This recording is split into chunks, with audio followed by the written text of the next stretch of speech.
Okay, there's going to be an ROH Classic review of Supercard of Honor 11. This is the 2017 Supercard of Honor to be exact. So yeah, we have Supercard of Honor coming up. I think it's on April 5th, the Friday before WrestleMania weekend. As of right now, the only thing interesting, you got two women's matches, which look good. And then you have Mark Briscoe challenging Eddie Kingston for the ROH World title. So yeah, not a lot of sexy matches have been announced so far. It definitely does feel like AEW is saving the best stuff for Dynasty. So it is what it is. If anyone has any information about, some potential matches that might leak for Supercard of Honor, I'm assuming, Jay White and the Trios championships will be on the line. That should be definitely good. But we'll evaluate Supercard of Honor when it comes. Honor Club exclusive. But we're going to move on to a Supercard of Honor before AEW. This is the first Supercard of Honor that I missed. This was during 2017. One of the whole weekend, one of the building blocks of AEW. Jericho and Kevin Owens had their match, which was supposed to be the main event, and ultimately that led to Jericho leaving the WWE. When you look at Supercard of Honor 11, you have Cody positioning himself to go for the ROH World title on this show. And then at the same time, it's the passing of the torch from the Hardys to the Young Bucks in a match that a lot of people thought stole the weekend. But with Supercard of Honor 11, I passed up on the show. I don't remember exactly why. I do not think this was a pay-per-view. I think this was available on a streaming service that I wasn't familiar with. But hey, the general consensus of this Supercard of Honor was that it was good. It had some good stuff on it. It definitely felt like it was, more of a super show. It didn't exactly feel like, Ring of Sinclair or Sinclair of Honor, Smoky Mountain Sinclair, whatever you want to call it. It definitely felt like, you had a lot of different promotions coming together to put together, something special. The general consensus was that it was mixed. I think Daniel's match got a lot of criticism. It was a little bit too long. The length definitely got criticized, but at the same time, there were definitely some good stuff on it. Definitely worth checking out. I wish I had seen it at the time, but we're going to go back to it now. This is from April 1st, 2017 from Lakeland, Florida. We do an attendance of 3,500 to 3,500. There's rumors that it might have, approached the 4,000. They actually announced that we did about 4,000 here. This is the biggest show in ROH history up to that point. So yeah, you know what? I'm going to try to squeeze in a review of Supercard of Honor 2018. That had Cody and Omega. I totally forgot about that. And that show did about 6,000. So that might be an awesome show, but I have no idea. But we'll get to it when we get to it, man. But let's get right down to the show. I enjoyed the opener here. I think a lot of these matches screamed Supercard of Honor worthy. Some of them didn't. But hey, man, the first match of the night for the ROH Television Championship, we got Marty Scurll taking on Adam Cole. It definitely felt like here Adam Cole had one foot out the door. I think he just dropped the belt to Christopher Daniels at the anniversary show. Maybe this is right before he, went to NXT. He must have debuted in NXT a couple weeks after this. And by the way, speaking of NXT, I don't think I ever reviewed the NXT show from this weekend. So it definitely does look like, possibly the Hardys and the Young Bucks stole the whole weekend, because there's really nothing from WrestleMania that comes close to it. I think the match of the night from WrestleMania 33, most people would have agreed it was Shane McMahon and AJ Styles. So I think I might have saw the Orlando show from NXT, but I don't think there's any like match of the weekend from that show. Correct me if I'm wrong. Some people might know better than me, but I don't think I reviewed the Orlando show. But hey, man, let's get back to Marty and Adam.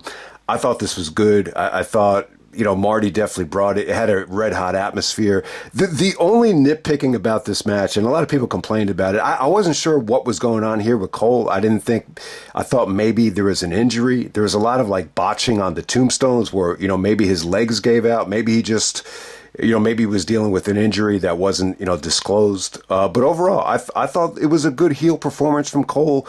There was a lot of like scrambling over the umbrella. There was a lot of dirty tactics, but overall, I thought you had good suplexes here. Good transitions. You had a hot finish with Marty, making Adam tap out, the former ROH champion. I just thought this screamed to me like it was, Supercard of Honor worthy, main event worthy, and you got it in the first match of the show. So thumbs up for me. I think the match could have been better. I've seen some, polarizing thoughts on it, but I think this is a very, very good opener, and, the right guy goes over. Cole is going to, his tenure in ROH is pretty much done. But hey, like I was saying, one of the building blocks of AEW, this is really about Cole just trying to find it in another promotion on the way out. So next up, you had Silas Young teaming up with the Beer City Bruiser to take on the Kingdom of Matt Taven and Vinny Marsiglia. I'm not familiar with this Vinny dude. This dude, to me, he almost looked to me like, I was like, man, who does this guy remind me of? Like, he reminded me a little bit of Elias. I was trying to think, like, is this, Brody King or Elias before they got into shape or something like that? But yeah, I don't think it was the case. I've just never seen him before. I thought Taven put up a good performance here. The Beer City Bruiser, actually not a bad brawler. I thought this actually had some good brawling, a little bit of comedy. There's like a cigar spot where the cigar actually, lights up, and Silas and the Beer City Bruiser, I think it's Vinny with the cigar. The cigar kind of like, backfires on him and burns the ropes. And, Silas and Beer City get the victory there. This is a match that didn't necessarily scream like it should have been on the show. So next up, we have the Briscoes teaming up with Bully Ray, also known as Bubba Ray Dudley, to defend the ROH six-man tag team championships against the Bullet Club of Hangman Page and the Gorillas of Destiny, which is actually Tama Tonga and Tonga Roa. I thought this was solid stuff. The Tonga and the Tanga dude, they're actually, I think, the sons of Haku. And, I thought they looked really good here. They worked well with the Briscoes. Hangman was definitely the weak link here. He was just playing a cowardly heel. It's almost like he took a back seat. I think because of his heel gimmick, he was definitely playing more of a chicken shit heel gimmick here. I thought the Briscoes looked good, but I would have liked to see them in something a little bit more competitive. I'm not a fan of the six-man tag team championships. It was a good story, though, because Bully Ray actually trained, these Tonga dudes at the wrestling school with Devon back in the city. So they kind of brought that into the storyline here. But overall, I like the finish, though. Jay and Mark actually do the 3D with Bubba and sends everybody home happy. But, definitely not a spectacular match. But we're going to move on to Jay Lethal taking on Cody. This is a Texas Bullrope match. I thought this is good, man. I think this is good stuff. I totally forgot about Lethal and Cody's match from Final Battle 2016. That looked like it had a heelish finish from Cody. The match kind of felt incomplete. Final Battle 2016 was a good show. I just don't remember Cody and Lethal really making much of an impression. But they show footage of the match from the Hammerstein, and this is about Lethal getting his revenge on Cody. Cody wanted this to be a Texas Bullrope match because, Dusty has had, several, Texas Bullrope matches in the past, I think including one with Randy Orton. But Lethal and Cody, lots of history here. Lethal poked fun at, Brandy, for, acting like she was Liz at All In. So I was thinking about that. And, obviously Lethal has ties to the Macho Man, and, Cody's father, Dusty, wrestled Macho Man at, SummerSlam 1990 and, WrestleMania 6 as well. So, Cody's father has a lot of history with Savage. So, that's what you kind of think of with this particular match, all the history involved. They probably could have utilized, that storyline with the feud right here. But, it was pretty personal. Cody had a shirt on that says Lethal sucks eggs. And, Lethal had a white shirt on. He had the jeans on. Cody had the cowboy boots on. It was good. It was nasty. Cody took that, Eddie Guerrero bump that Eddie took with JBL with the bull rope. There are lots of lacerations, lots of blood, good transitions into the crossroads. Lethal really sets up the lethal injection beautifully. I thought it was a solid match. I like what they did here with the Code of Honor. Instead of shaking hands, Cody just kind of gives Lethal the bull rope. It was cool. It was definitely good. You could argue that it wasn't great, but yeah. really kind of set so Cody loses, but in a way it's victory and defeat because it kind of sets the tone for him to, go for the title, and it's not the last we would see of Cody, but overall Cody's performance here, you could definitely tell, young, cocky, heelish, but at the same time still very, very young, still in the midst of really finding it, and still kind of growing. You could just tell his body is still maturing at this point. This is still a very young version of Cody Rhodes. I think still pretty much in his late 20s at this particular time. And then we're going to move on to the Motor City Machine Guns taking on Cheeseburger. Stay away from them burgers. Cheeseburger and Will Ferrara. I have no idea why this skinny little black kid calls himself Cheeseburger. And the Rebellion. Rebellion is actually Rhett, Titus, and Shane Taylor. They were kind of like anti-ROH at the time. Weird matchup right here. It was good, though. It was fun. It was kept short. The Machine Guns were, they looked great to me. I mean, they were really doing a lot of great stuff out there. Lots of high flying, lots of good action. Shane looked a little bit lethargic, but, he didn't really bring down the match at all. I thought this was fun. It kind of didn't make a lot of sense in terms of maximizing the Machine Guns, but the Motor City gets a nice little feel-good victory here, and then we just move on. Next up, we have Punishment Martinez taking on Kaz, Frankie Kazarian. I like this match. I thought it was good. So at the time, Punishment Martinez, for those that don't know, he's actually Damian Priest. And he looked like Nakamura here. Like from a distance, he was wearing the same like red leather tights that Nakamura used to wear. His hair, curly, long black hair that's wet. Pretty much the same skin complexion. I mean, it looked like Nakamura from a distance, and he looked good here, man. He looked dominant. He's definitely toned up and gotten into much better shape since then. I mean, there was some brutal, dives out of the ring from Punishment Martinez. He actually no-sold one of Frankie's moves, and he just got up with a lot of intensity. That actually got a lot of heat from him, but he does go over thanks to Hangman Page. But I thought this was a good showing from Punishment Martinez, and it kind of got me thinking, like, I don't think anyone's bringing it up now, but I think there's a possibility that Damian Priest will cash in the Money in the Bank at WrestleMania. So Punk is going to be on commentary. We had an awesome segment last night with Punk, Rollins and Drew McIntyre, one of the best segments of the year. They tease Punk being the special guest referee, but it should be interesting to see if that match does go on first. I hate to say it, but I would suspect that this would be a good time for Damian Priest, to cash in his Money in the Bank, whether it be on Rollins, whether it be on McIntyre. Maybe McIntyre wins and then, Priest takes the moment away from him. It should be really, really interesting to see how they book it, because there's really not a lot of time left for him to cash that in. So we get Punishment Martinez, making a huge impression on this show. This is before he won Survival of the Fittest, and I think he made his debut at the anniversary show, but we're going to move on from there. Next up, we have Bobby Fish, disgruntled Bobby Fish coming out there. Silas Young cuts him off, starts cutting a promo on him. I can't even remember what Silas's beef with Bobby was, but this was good, though. This ends in a disqualification. A lot of the good stuff came after the DQ. They did some brutal stuff out there after the match was over, and everybody broke it up, and the fans were chanting, "Let them fight, let them fight." So it's good, because if the fans are chanting that they wanted to see them fight this late in the card, and this isn't a very attractive, sexy matchup. You'd already seen Silas Young. But hey, it kind of made you want to see them, wrestle an actual match. So not the worst thing in the world, but why would you do this at Supercard of Honor and not on television? I think the reason being, you wanted to find something for Bobby Fish that made sense. He's coming off of winning Survival of the Fittest in 2016. So you understand it. All right, next up we have one of the best matches on the show. You have Volador Jr. teaming up with Will Ospreay to take on Dragon Lee and Jay White.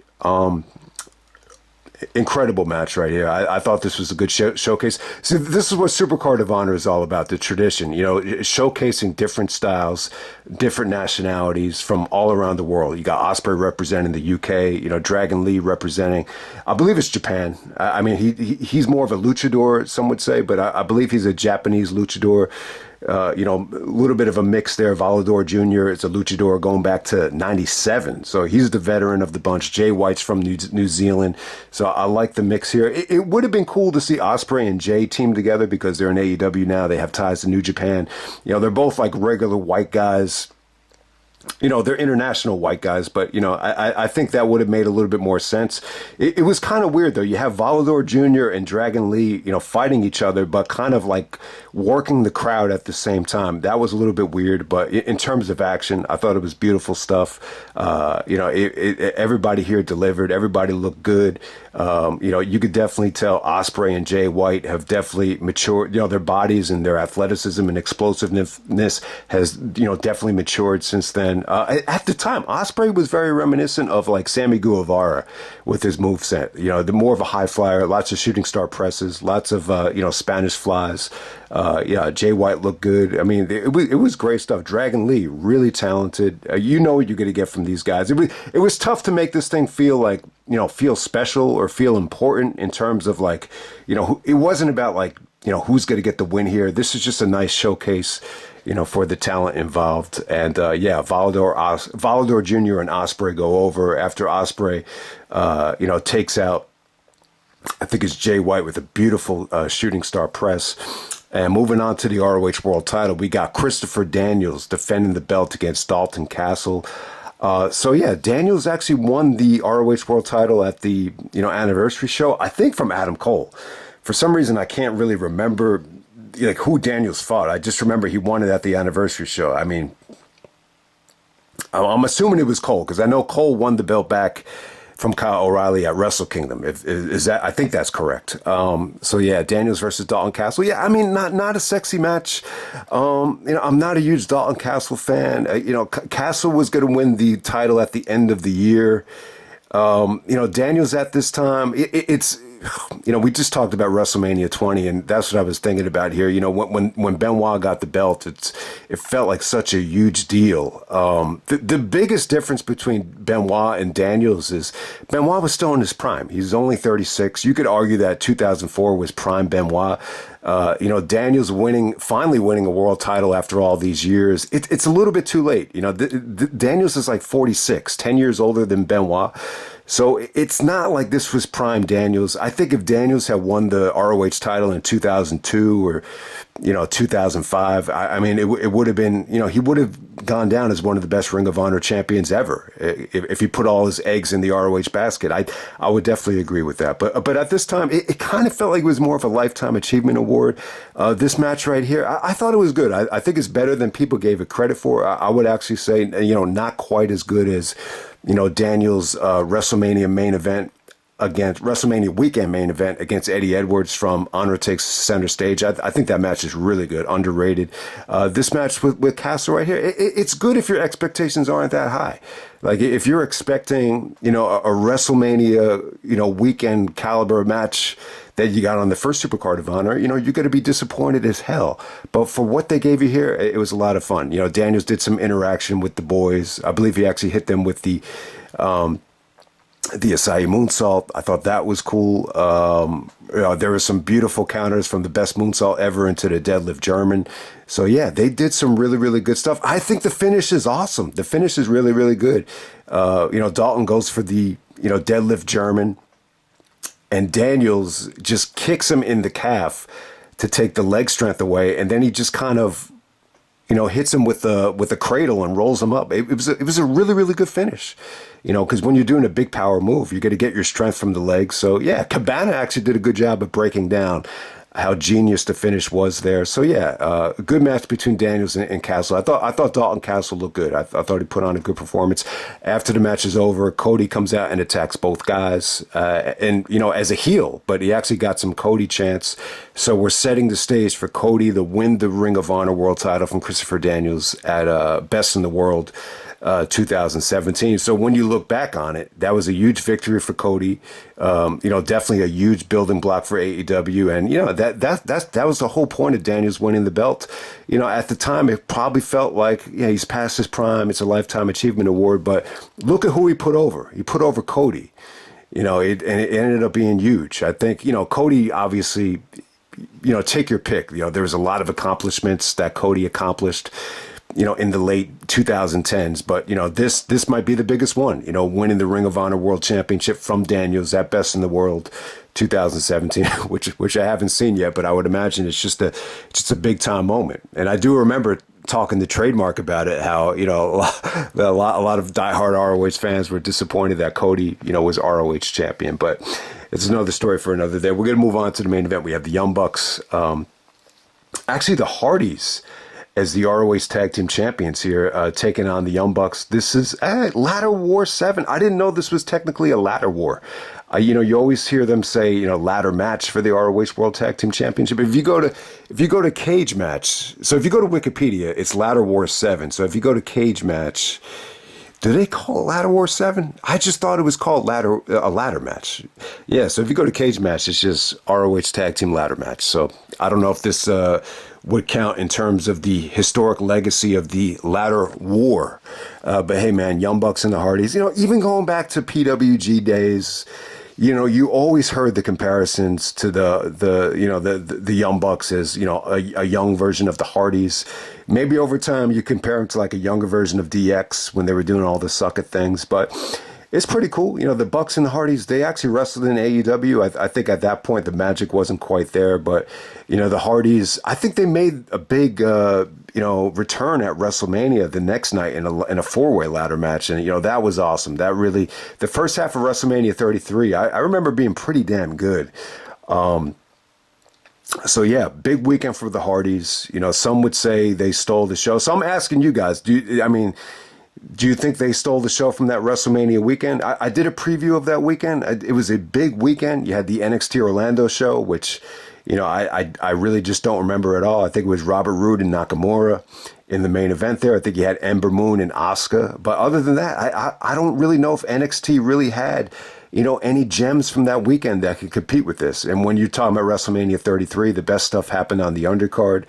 Obviously Jericho and Owens and, Shane McMahon and, AJ Styles, possibly stole the show from WrestleMania. But, was there anything from Evolve or Progress that stole the weekend? So, yeah. And, some people would even say one of the best Ring of Honor matches of, last decade, this Young Bucks and Hardys ladder match right here. So at the time, Matt Hardy was doing the, Woken Matt Hardy and the Brother Nero stuff. And yeah, so that might have been the best Jeff and Matt Hardy match. I never saw it, but someone was just saying Slammiversary 2016, the best Matt and Jeff match in Impact Wrestling. So if you haven't seen that, definitely check it out. I just remember Matt Hardy was really catching on with this gimmick. They were chanting delete or obsolete.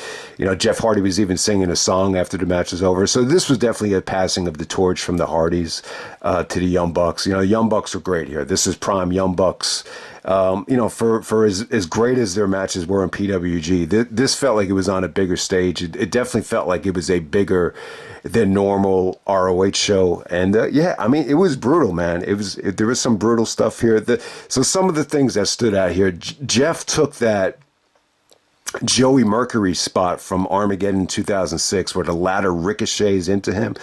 When he took it, though, it kind of went into his sternum, not his face, so he didn't have to get his facial, all reconstructed like Joey Mercury did. But yeah, that was, they even, I think it was Colt Cabana even brought up the Joey Mercury spot even before that happened. So that was crazy. But yeah, they're very similar to the Bucks in the last ladder war. You saw a lot of the same stuff, but it was just brutal, man. And I think the Hardys really hung in there with them. There was just some incredible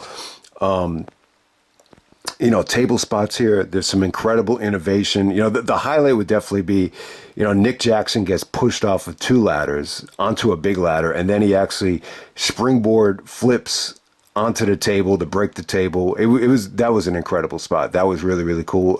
Matt Jackson actually took a bump into like a set of tables, and some of them looked broken. So it looked nasty because it looked like some of the broken tables, were going to penetrate his flesh. So that looked pretty brutal. The Bucks have been banged up time and time again in these, ladder matches, going back to the Three Mendes match where they really got shaken up there. This really looked like they got shaken up. But, yeah, just some incredible action. I thought the ending was pretty damn good, with the simultaneous super kicks to the Hardys for the Bucks to, win the match and the passing of the torch. There was just a lot of respect at the end of this thing. Yeah, this just really over-delivered. I thought it was great, man.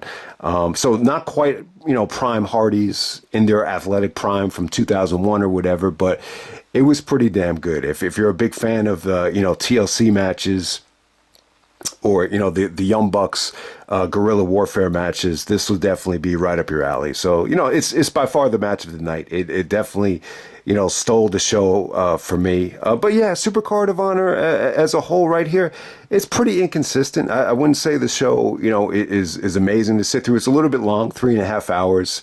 There's definitely some stuff here that's not Supercard of Honor worthy, but, in between, there's just a lot of good stuff here. I think if they just narrowed this down and just maybe cut, maybe 2 or 3 matches off the show, this would have been really a good show.